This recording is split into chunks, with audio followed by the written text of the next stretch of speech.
poursuit la lecture de Quest, les chemins du Graal, de l'ère des poissons au Verseau.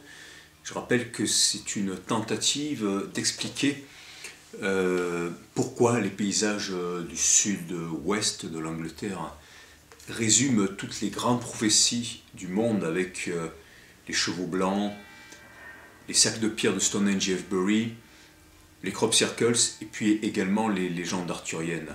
Qu'est-ce que l'humanité a cherché à exprimer à travers ça pour ne pas l'oublier, aussi bien de son passé que de son avenir, car on peut chercher à se souvenir de son passé comme de son avenir, et les mythes sont là pour ça, comme l'architecture sacrée. Et donc ce livre suit le parcours des premiers chrétiens, mais aussi une ligne de lieux dédiés à Apollon Saint-Michel qui va de Terre Sainte en Terre Celte. L'arrivée des proches disciples du Christ en Camargue et les mystères de la Provence. Les premiers chrétiens partirent très vite sur la route de la soie pour prêcher et peut-être aussi échapper aux persécutions. Mais c'est leur exil et leur mission vers l'Europe, en particulier la Provence et l'Angleterre, qui fit couler le plus d'encre et qui inspire encore autant les mystiques et rêveurs d'aujourd'hui. En Provence, à partir de 46 de notre ère environ, le christianisme se répandit avec les très proches disciples de Jésus. Marie Jacobée et Marie Salomé seraient mortes au Sainte-Marie de la Mer.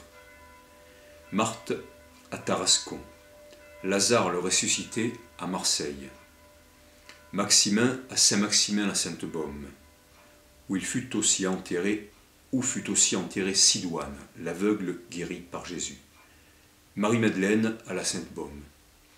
Joseph d'Arimathie aurait fondé la première église à Glastonbury, en Angleterre, en 37, date légèrement antérieure, mais certains le font figurer dans la barque qui arriva au Sainte-Marie de la Mer. Beaucoup de lieux du sud de la France devinrent des hauts lieux spirituels.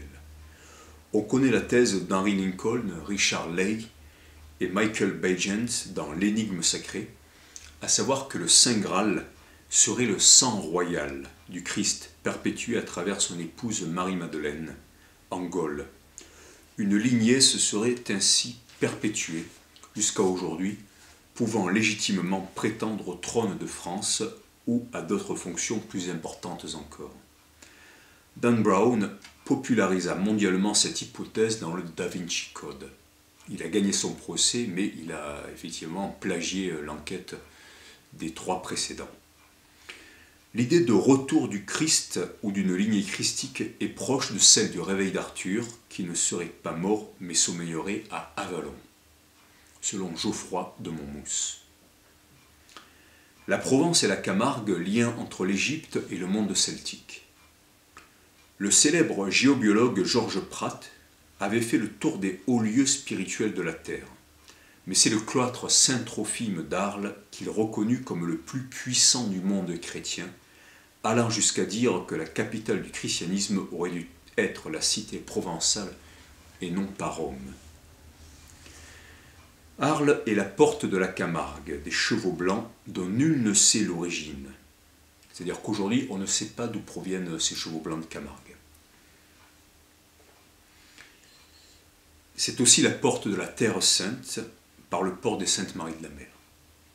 Et la Camargue est le miroir du delta du Nil, de la mort et de la résurrection d'Osiris par Horus, qu'Isis eut de son frère et époux, après son supplice par Seth, comme Marie-Madeleine aurait porté la descendance du Christ en Provence après la crucifixion.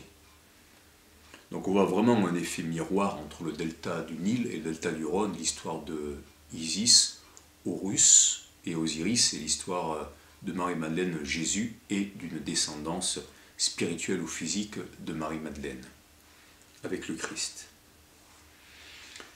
C'est sur une barque que la déesse égyptienne parcourut le delta du Nil pour reconstituer Osiris comme Marie-Madeleine, sœur et compagne de Jésus, pour reprendre les termes de l'évangile de Philippe, accosta dans le delta du Rhône, peut-être porteuse de la descendance de son frère spirituel et compagnon Jésus. La Camargue, terre promise des Gitans, est doublement reliée à l'Égypte et à l'Inde par le peuple du voyage. Elle est aussi considérée par les Romains comme une des portes des enfers, c'est-à-dire du monde des disparus, mais aussi de l'autre monde dans son ensemble. Et la présence des chevaux blancs est peut-être un signe que quelque chose de cet ordre existe bien en Camargue, le cheval ayant toujours été considéré comme un psychopompe, un guide des âmes vers l'au-delà ou toutes sortes de mondes invisibles. C'est Neptune qui aurait fait surgir le cheval blanc de la mer d'un coup de trident. Les mythiques chevaux semi-sauvages sur lesquels veillent les gardiens armés comme Neptune d'un trident, lient la Camargue à ce dieu et cette planète au destin collectif de l'humanité.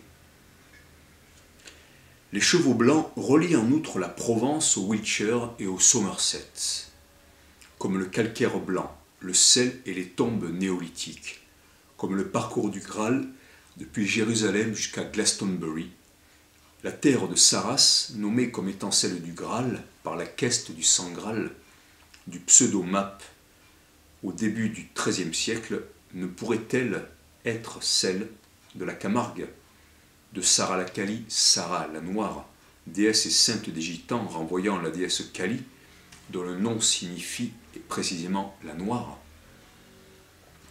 Noire est aussi l'épouse du Cantique des Cantiques de la Bible, texte associé à Salomon, l'ancêtre du Christ. Noire aurait été Sainte Anne, la grand-mère du Christ, comme en témoigne le célèbre tableau du XVe siècle attribué à Masaccio et Masolino da Panicale. Donc voilà, ça fait beaucoup de choses. Nostradamus est le 11 septembre 2001. C'est à Saint-Rémy-de-Provence, près d'Arles, que naquit Michel de Notre-Dame, Nostradamus, et c'est à Salon de Provence qu'il vécut longtemps, soulignant une fois de plus l'importance de la région, la Provence, dans les destinées de l'humanité. En partie d'origine juive, marié à une Espagnole, protégé par une reine italienne, Nostradamus incarne l'alchimie des peuples qui se réalisa ici en Provence. Le quatrain le plus célèbre de ces centuries est sans doute celui-ci, le 10-72, de point, ouvrez les guillemets. Là, en 1999, 7 mois, du ciel viendra un grand roi d'effrayeur, ressusciter un grand roi d'Angolmois, avant, après, Mars régner par bonheur. Là, j'ai fait une faute d'orthographe dans le texte, c'est pas Angolmois, c'est Angolmois, G-O-L. Ce quatrain peut tout à fait être interprété comme l'annonce du 11 septembre 2001 à New York.